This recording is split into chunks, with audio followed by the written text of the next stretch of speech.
1 year. That's all it took. 1 year, and everything Dillon Gabriel thought he had in Cleveland just disappeared. See, last year, a lot of people was hyping up Dillon Gabriel, talking about he's pretty much a coach's playbook-minded quarterback, and that is just not the case this year, bro. All of that Dillon Gabriel love is gone, and people starting to see through the, I would say, fabricated headlines that was made by the Cleveland media to try to go against Shedeur Sanders that was, to me, orchestrated by Kevin Stefanski. There's no secret that Dillon Gabriel was Kevin's guy. That was his man, and Andrew Berry wanted to give Shedeur Sanders a chance of a lifetime, and that was a chance to prove himself. And we all seen that he definitely proved himself on the biggest stage, and that is in the National Football League. Now, is it Shedeur's fault that he got a battle with Deshaun Watson? No, it's not Shedeur's fault. But do I believe he's going to prevail? He's going to prevail and win with flying colors. Now, with that being said, they drafted another quarterback in this draft, Taylen Green. Now, word on the street is that Taylen Green is currently cooking up there in Cleveland. There's a moment in every quarterback's career where the spotlight either stays on you or moves on without you. For Shedeur Sanders, that spotlight has never left. For Dillon Gabriel, right now, it's pointing somewhere else entirely. And the question everybody in Cleveland is asking is real simple. Is Dillon Gabriel still part of this team's future, or is he already on his way out? Mag Dog TV, Mel Kiper talks, Shedeur Sanders arriving before Dillon Gabriel. Hit that like button, subscribe to the channel. Shedeur Sanders has been present. He has been there. Dillon Gabriel has not. Deshaun Watson was there early, has not been the last few weeks. But Shedeur Sanders has made a decision to be in Cleveland, to be in Berea, to spend this offseason around the new coaching staff, learning the new offense. For everything he possibly could have done this offseason, Shedeur Sanders has done it to make a good impression. I'm with Bader on Shedeur, we all know that, but I think the wide receivers catch the football. Shedeur threw a beautiful ball to Jerry Jeudy against the Bears. Dropped off his shoulder pads, intercepted. So instead of a touchdown pass, it's an interception. Had several of those this year. Harold Fannin Jr., young tight end, became the most dependable, reliable option for Shedeur throughout the season once he took over. You think about Jordan Tyson, what a great talent he is. He is a beast. I know that's durability concerns, but hey, what are you going to do? Hey, once you get in the NFL, you may never have another injury. Cornell Tate, what does he do? He catches everything thrown his way. You got Mekhi Lemon. You got three receivers. The one guy, left tackle, that's the other key need area.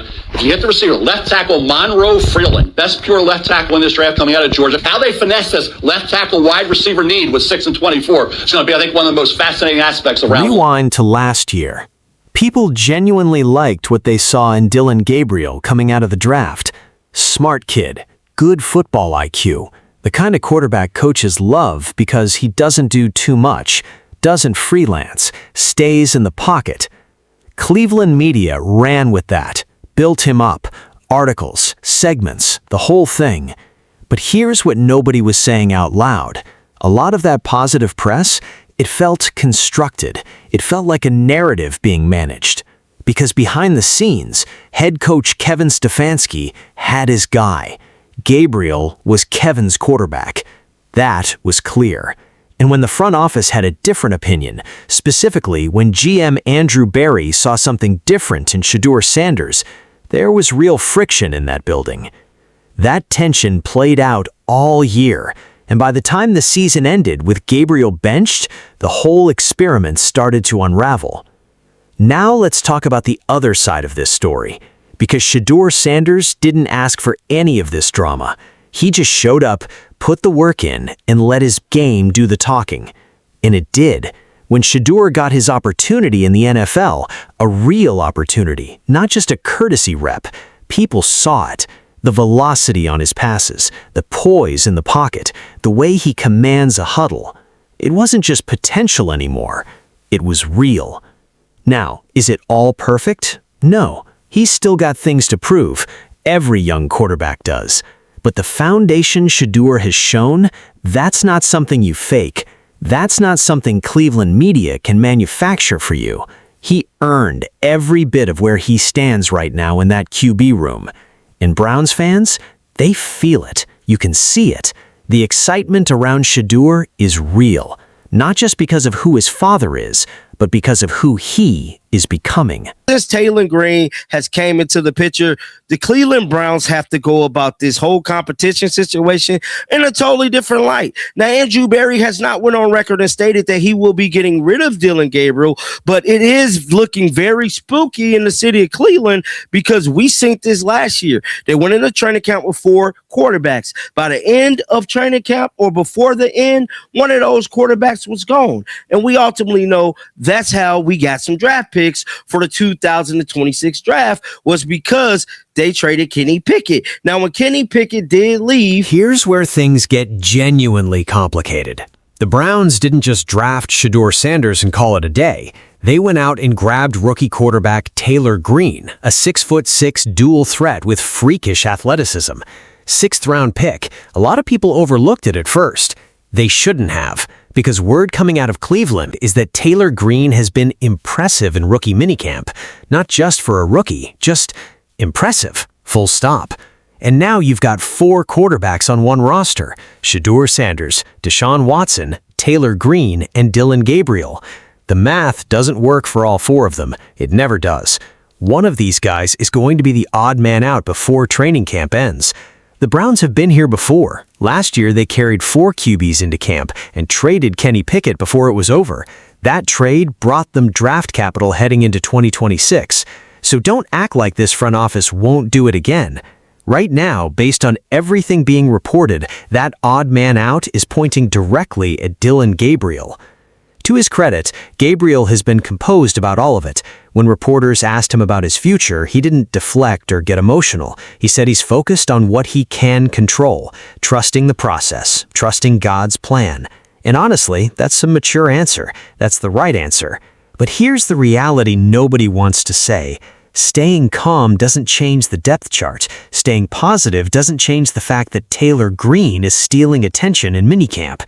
And being Kevin Stefanski's favorite quarterback doesn't mean much when Stefanski's own job security has had question marks around it. Gabriel's path to the 53-man roster is narrow right now. The front office could try to sneak him onto the practice squad, but that's a gamble too, because another team could claim him off waivers. Though honestly, there isn't a ton of market demand for him right now. None of that is a personal knock on Gabriel. He seems like a good dude, a hard worker, but the situation is what it is. several crowded quarterback rooms. We got quarterback rooms in Atlanta, Baltimore, and Cleveland.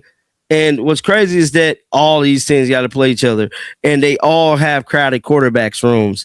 Now, I went on to say, and Shedeur Sanders and Deshaun Watson are currently battling for the starter spot, with a eventually loser likely setting in to be the backup.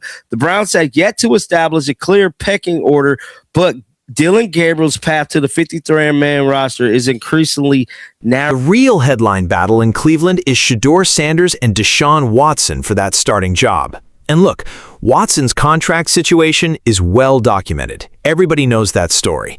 But right now, both of them are competing, and that competition is healthy for this team. Here's what I'll say about Shedeur. He was not given this opportunity. He was not handed a starting role because of his last name. If anything, he's had to fight through more noise and more doubt than almost any QB prospect in recent memory, and he's still standing, still competing, still locked in. If Shedeur wins this starting job in Cleveland, and a lot of people believe he will, it won't just be a great moment for him personally, it'll be proof that when you bet on yourself and keep your head down, eventually the results speak louder than any critic ever could. Look, if you've been riding with this channel and you're watching this without being subscribed yet, hit that subscribe button right now. For real, we break down these QB situations before they become headlines. Don't miss what's coming next out of Cleveland, because trust me, this story is far from over. Here's what to watch for between now and the end of July. Reports are already suggesting that Cleveland is going to make some decisions soon. The front office needs to get clear on what their quarterback room looks like heading into the preseason, and the way things are trending right now, Gabriel's role is getting smaller every week. Taylen Green's value as a trade piece is also something the Browns will consider. They love stockpiling draft capital. Don't rule out a scenario where Green gets moved and Gabriel actually survives the cut. It's possible. The NFL is unpredictable like that. But right now, right this second, Shedeur Sanders is the centerpiece of this story. He's the reason people are paying attention. He's the reason Cleveland's QB room matters to the rest of the league. Dillon Gabriel said he's running his own race. That's fair, that's respectable. But sometimes in the NFL, the track changes underneath your feet, and nobody warns you before it happens. The Browns' QB room is different now. Shedeur Sanders made sure of that. And whatever comes next, Cleveland is watching. Drop your thoughts in the comments. Do you think Dillon Gabriel survives the final roster cut, or is Shedeur's rise officially closing that door? Keep those notifications on. We'll be back when the next move drops.